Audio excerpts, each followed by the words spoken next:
네, 오늘 함께 나눌 하나님의 말씀은 요한일서 1장 1절로 4절까지의 말씀입니다. 요한일서 1장 1절로 4절까지의 말씀. 앞에 모니터도 나와 있고요. 또 나누드린 주보에 보시면 또 본문이 나와 있습니다. 저희 세 번역으로 함께 나누고 있고요. 요한일서 1장 1절로 4절까지 말씀 저와 같이 한 목소리로 함께 읽도록 하겠습니다. 시작. 이 글은 생명의 말씀에 관한 것입니다. 이 생명의 말씀은 태초부터 계신 것이요 우리가 들은 것이요 우리가 눈으로 본 것이요 우리가 지켜본 것이요 우리가 손으로 만져본 것입니다. 이 생명이 나타나셨습니다. 우리는 그것을 보았습니다. 그래서 우리는 이 영원한 생명을 여러분에게 증언하고 선포합니다. 이 영원한 생명은 아버지와 함께 계셨는데 우리에게 나타나셨습니다. 우리가 보고 들은 바를 여러분에게도 선포합니다. 우리는 여러분도 우리와 서로 사귐을 가지기를 바라는 것입니다. 우리의 사귐은 아버지와 또 그의 아들 예수 그리스도와 함께하는 사귐입니다. 우리가 이 글을 쓰는 것은 우리 서로의 기쁨이 차고 넘치게 하려는 것입니다. 아멘. 네, 오늘부터 요한 서신을 이제 강의하려고 합니다. 그래서 요한 1서, 2서, 3서까지 요한 서신은 작성이 되어 있는데요. 오늘부터 이제 요한 1서를 함께 나누려고 합니다. 이 요한 1서에 대해서 뭐 수신자, 그러니까 이제 이게 서신이니까 편지잖아요. 이것을 구체적으로 누구에게 쓴 편지다라고는 사실은 학자들마다 분분한 의견들이 있지만 그래도 우리는 명확하게 하나 생각할 수 있는 것은 있습니다. 바로 그리스도인 공동체에게 작성된 무언가였다라고 학자들은 이제 분명하게 판단을 합니다.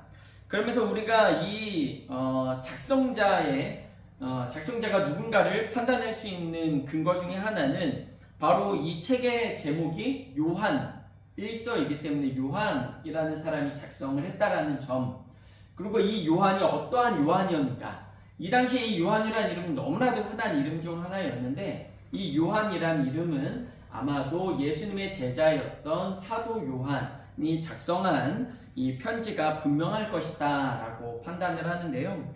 오늘 성경에서도 제가 이제 또 좀 이따 설교 중간에도 한번 비슷한 내용이 나오겠지만 우리가 흔히 알고 있는 사복음서, 마태복음, 마가복음, 누가복음, 요한복음, 이 네 가지의 서신서, 그 중에서도 이제 하나 요한복음은 예수님의 제자였던 그 사도 요한이 작성한 것이 이제 분명하게 우리는 알고 있는데요.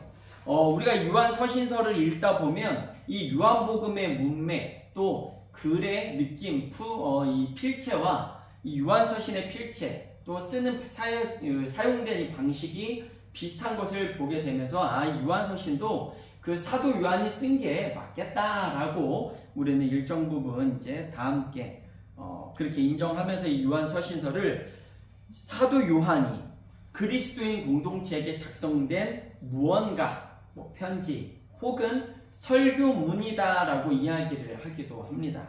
어찌되었건 간에 그렇다면 이 예수 그리스도의 신성과 인성을 모두 다 인정하는 그리스도인 공동체에게 예수님의 제자였던 사도 요한은 무슨 내용을 작성하였는가 한번 오늘 살펴보도록 하겠습니다. 앞서 말씀드렸던 것처럼 당시 이스라엘은 어떻게 보면 종교성이 굉장히 혼란스러운 시기였습니다. 이 당시 이스라엘 사회의 종교성은 엄청 혼돈의 시기였는데, 왜냐하면 첫 번째, 어떠한 종교가 가장 많았을까요? 그 당시 이스라엘 사회에는 로마의 수많은 우상 숭배, 수많은 우상시들이 제일 많았을 때였습니다. 우리가 뭐 흔히 알고 있는 그런 철학자들 있잖아요. 스토아파, 스콜라 철학, 무슨 여러 가지 우리가 그냥 이렇게 대충 학교 다니면서 들어왔던 그런 세계사에 나왔던 여러 가지 철학들이 이제 막 발현되고 시작되던 시기가 이때였습니다. 그렇다면 그런 철학은 왜 등장을 했는가? 신학에 반대되어서, 종교에 반대되어서 나온 게 철학이잖아요.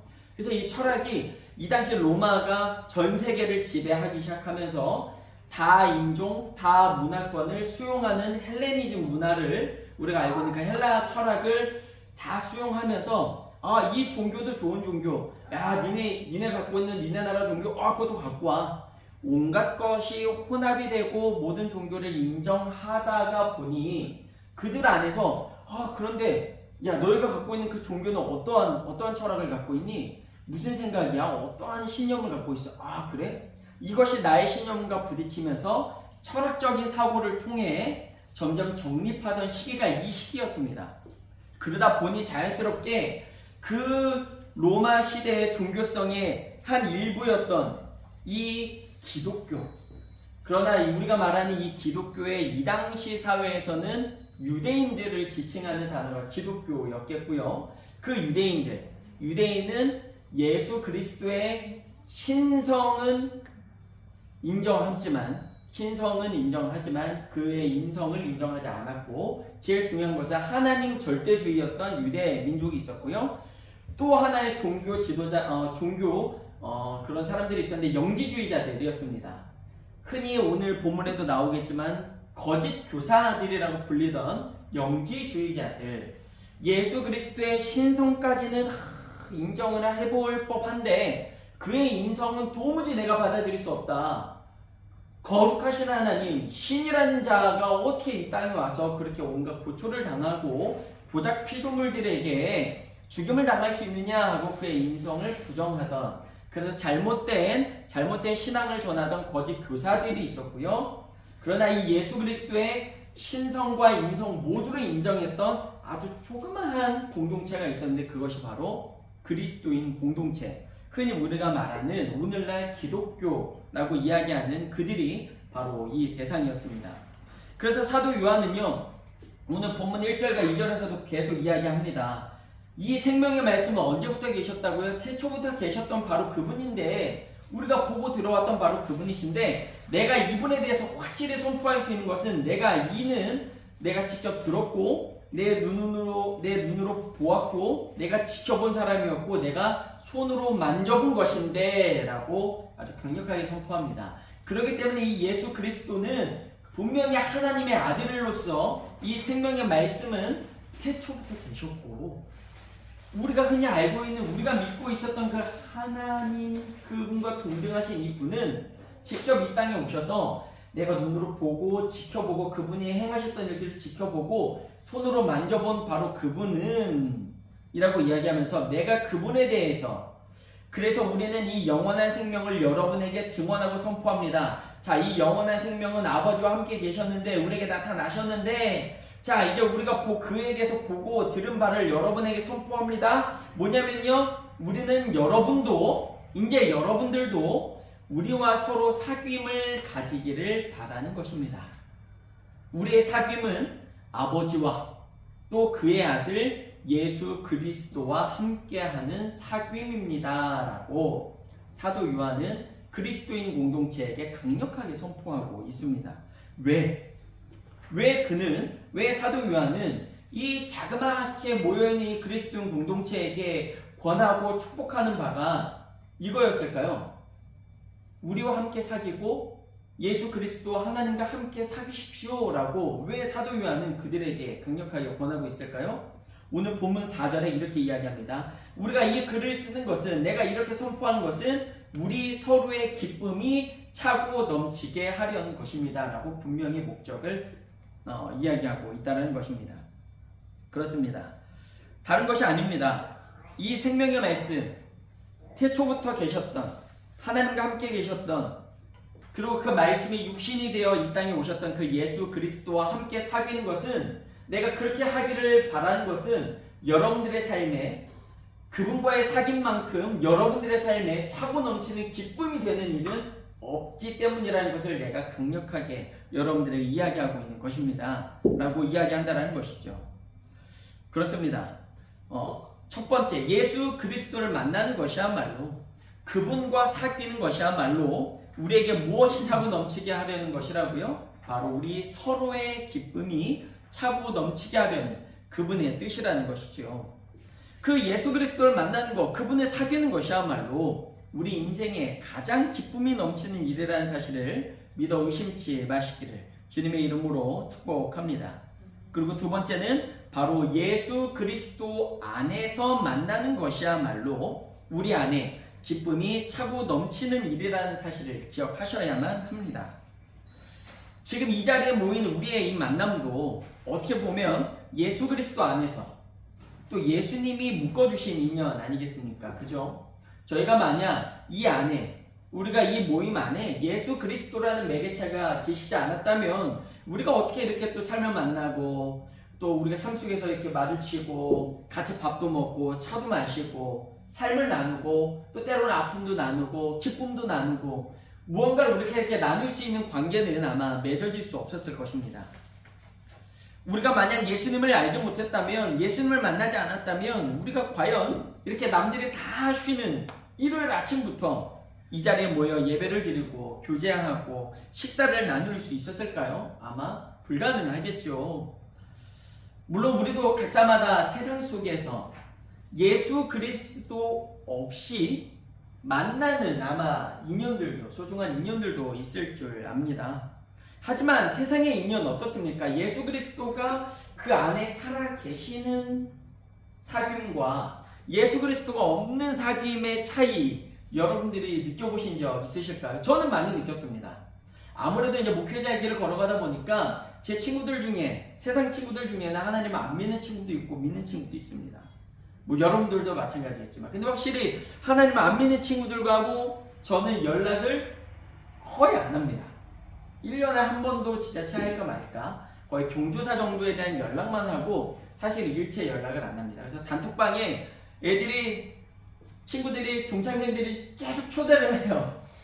그래서 제가 들어갔다가 대답 안 하고 있다가 잔뜩 쌓이면 좀 보다가 한심해서 나오고, 한심해서 들어가면 또 나가면 애들이 야 손 좀 잡아와, 그럼 또 잡아오고, 야 그만 데려와라. 왜냐면 얘네들은 새벽에도 막 하면서 뭐가 올라와요. 새벽에도 이야기하고, 특히 토요일 금요일 밤이면 엄청 올라오는데, 저는 금요일 밤에 맨날 이제 철야기도 하지, 뭐 토요일엔 주일 준비하지, 주일도 마찬가지고요. 뭐 애들 뭐 요즘 이제 좀 나이 좀 먹었다 뭐 골프 치러 다니고 뭐 이런 올리면 이게 막 힘들어요. 그래서 야, 나랑 별로 이 공통점도 없고 대화할 거리가 없으니까, 저 어렸을 때 뭐 생각 없이 막 놀고 막 이런저런 얘기했겠지만 얘네랑 대화할 이 주제가 없는 거예요, 주제가. 그러니까 이게 점점 이 방에 자꾸 올라오면 귀찮고 배터리 빨리 달고 나오고 있는 상황인데요. 여러분들도 어떻습니까? 세상의 인연, 세상과의 인연에는 한계가 좀 있는 것 같아요. 어쩔 수 없이 좀 비즈니스적인 그런 사귐이 있을 수밖에 없고, 또 등가 교환이라고 하죠. 대부분 하나를 기브 앤 테이크, 내가 하나를 주면 하나를 받아야만 하는, 또 내가 빚진 게 있으면 또 빚을 해결해야 하는 그런 관계를 맺어갑니다. 아예 대놓고 손해를 보려는 그런 관계를 예수 그리스도 없이 맺고 계신 분들이 혹시 있는지 잘은 모르겠습니다만, 물론 뭐 오래된 절친하고는 그러실 수도 있는데요. 또 그게 막상 정말 예수님 없이, 우리가 예수 그리스도의 그 희생과 사랑의 관계가 우리 안에 이게 어떤 그 깨달음이 없이, 그런 신념이 없이 내가 정말 이 친구를 위해 얼마든지 손해볼 수 있어 라는 관계는 맺기가 참 어려운 것 같아요. 하지만 예수 그리스도 안에서의 사귐 어떻습니까? 예수 그리스도부터가 어떤 분이셨습니까? 그분은 근본 하나님으로서 하나님이심에도 불구하고 모든 것을 내려놓고 겸손히 이 땅에 오셨다는 사실입니다. 예수 그리스도 안에서의 관계는요, 이렇게 겸손해야만 하고요, 겸손한 관계를 의미합니다. 그 예수님은 이 땅에 오셔서 사귀시되 사람을 차별하지 않으셨음을 저희는 알고 있습니다. 사회의 약자들, 소외된 이웃들과 함께 먹고 마시고 어울리시며, 그런 왕다운 모습 없이, 권위적인 모습이 없이 전혀 비즈니스적이지 않은 그런 모습으로 사람들을 대하셨다는 사실입니다. 그리고 마지막으로 그분은 희생하시는 분이셨죠. 아무런 대가를 바라지 않은 거의 유일한 희생. 그래서 유대인들은 말합니다. 어떻게 신이 하나님의 아들이자 하나님이라 하는 자가 십자가에서 내려오지도 못하고 저 저주받은 십자가에서 저렇게 저주를 받아 죽을 수 있느냐? 저 자는 가짜다 라고 유대인들은 멸시했습니다. 그런데 여러분, 그럼에도 불구하고 예수님이 그 십자가에서 내려오시지 않은 이유가 뭡니까? 정말 내려오시지 못한 게 아니었잖아요. 그죠? 그냥 그 자리에 있으셔야만 했던 그 이유, 하나님을 먼저 너무 사랑하셔서 예수님은 그 하나님이 사랑하셨던 그 인류를 구원하시기 위해 그 죽음의 권세를 죽음으로 깨트려야만 하기 때문에, 제가 우리 아이들한테 가르칠 때도 늘 하는 거지만, 살인자의 죄를 살인자가 그 죄를 덮었을 수 있을까요? 불가능합니다. 그죠? 제가 이 사람 대신 벌 받을게요. 야, 너나 잘해라 라는 이야기를 할 수밖에 없겠죠. 누군가의 죄를 해결하기 위해선 죄가 없는 사람이 그 죄를 지고 가야만, 어떻게 그런 일을 할 수 있어요? 당신이 죄가 없는데 라고 모든 사람이 인정할 수밖에 없는 그 예수님의 희생이 십자가에서 이루어진 거죠. 그 사건은 다른 것이 아니라 예수님은 하나님을 사랑하시고 하나님이 사랑하신 인류를 예수님도 똑같이 사랑하셨기에 그 모든 것을 끝까지 참아내신 그 희생이 있으셨다는 것을 우리가 기억할 때에, 우리 또한 정말 우리가 예수 그리스도 안에서 맺어진 사귐이라고 한다면 서로 겸손하고 서로 차별하지 않고 또 희생하고 서로 섬기는 그 마음으로 나아가야 할 줄 믿습니다. 그럴 때 어떤 축복을 받게 된다고요? 오늘 마지막 절 말씀처럼 우리 서로의 기쁨이 차고 넘치게 될 줄 믿습니다. 말씀을 마치겠습니다. 오늘 본문에는 나오지 않았지만 우리가 예수 그리스도 안에서의 만남을 통해 얻을 수 있는 유일한 기쁨의 축복이 사실 하나가 더 있습니다. 바로 사후의 축복입니다. 우리가 지금 맺고 있는 이 소중한 인연들이 있죠. 부부의 연, 가족의 연, 친구의 연 등등. 이 연이 언제 끊어지게 될까요? 믿음이 없는 자들은 이렇게 아마 이야기할 겁니다. 아마 죽게 될 때 끊어질 거라고 생각을 할 겁니다. 이 인연이 끊어지는 날은 아마 우리가 죽게 될 때. 그러나 성경은 명확하게 이야기하죠. 마가복음 10장 9절에 이렇게 이야기합니다. 그러므로 하나님이 짝지어 주신 것을 사람이 나누지 못할지니라 하시더라. 물론 이 남녀의 결혼과 연합에 대한 말씀이지만 이 어원을 조금 더 깊이 들어가 보게 되면 함께 동참하다, 교제하다, 곁에 있다라는 의미이거든요. 우리가 단순히 부부의 관계뿐만이 아니라 그래서 정말 하나님 안에서 이 예수 그리스도의 보혈로 말미암아 한 가족이 되어지고 우리가 마음을 나누는 진정한 사귐을 시작하게 되면 결코 죽음이라 할지라도 이미 사망 권세를 이기신 예수 그리스도 안에서 맺어진 것이기 때문에 우리의 사귐은 죽음은 잠시 잠자는 것일 뿐 얼마든지 그 이후에 예수 그리스도께서 죽으신 이후에 부활하셨던 것처럼 그 이후에 예수 그리스도의 재림의 날에 우리 또한 우리의 사랑하는 사람, 우리의 소중한 인연들을 그 예수 그리스도 재림의 날에 다시 만나게 될 것을 기대하고 소망할 수 있게 되기 때문에 그 기쁨이 우리에게 축복으로 주어진다는 사실을 기억하시길 바랍니다. 그래서 가족들을 전도해야 되는 거예요. 예.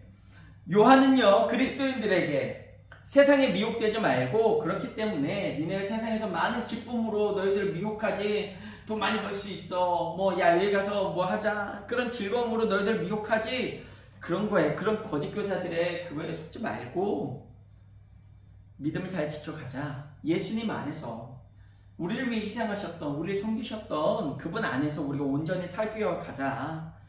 성도 여러분, 기억합시다. 만남의 헤어짐은 있겠지만 영원한 이별은 없다라는 그 사실, 이 진리는요 오직 예수 그리스도 안에서만 가능함을 기억하시면서 이번 한 주도 하나님 안에서 내 곁에 있는 사람들을 한껏 사랑하시고 예수 그리스도 안에서 온전히 사귀시는, 덩달아 하나님과도 이번 한 주 더욱더 깊이 사귀시는 한 주가 되시기를, 그래서 우리의 삶의 기쁨이 차고 넘치시는 한 주가 되시기를 간절히 주님의 이름으로 축원드립니다. 네, 이 시간 다 함께 우리 마음을 드리는 시간 가지면서 나아갔으면 좋겠습니다. 저희 마음을 드리는 시간 이후에 이어서 바로 성찬식을 또 진행할 예정인데요. 우리 먼저 마음을 드리는 시간, 우리 이번 한 주, 지난 한 주 한번 오늘 주신 말씀을 붙들고 기억해 봅시다. 우린 지난 한 주 어땠습니까? 어떻게 살아오셨나요? 지난 한 주 예수 그리스도 혹은 누군가와 사귀었을 때에 여러분들 마음의 기쁨이 정말 차고 넘치셨나요? 내 사랑하는 가족, 뭐 남편, 자녀, 누가 됐든 누군가를 만났을 때, 친구를 만났을 때 그 소중한 인연들 안에서 얼마나 기쁨이 차고 넘치셨습니까? 혹 차고 넘치셨던 그 이유가 예수 그리스도였기를 바랍니다. 혹은 기쁨이 넘치지 않았는데요, 누굴 만났더니 오히려 화가 났어요, 속상했어요 라고 한다면 과연 내가 예수 그리스도 안에서 예수 그리스도의 마음으로 그를 대하려고 했는지 되돌아보며 지난 한 주를 정리하고요, 이번 한 주 예수 그리스도 안에서 나는 어떻게 사람들을 대하고 정말 예수 그리스도 안에서 어떻게 사람들을 사귀어 가야 할지 이 시간 함께 고민하며 기도하며 나아가도록 하겠습니다. 다 함께 기도하시겠습니다. 네, 제가 축도하고 모든 예배 순서 마치도록 하겠습니다.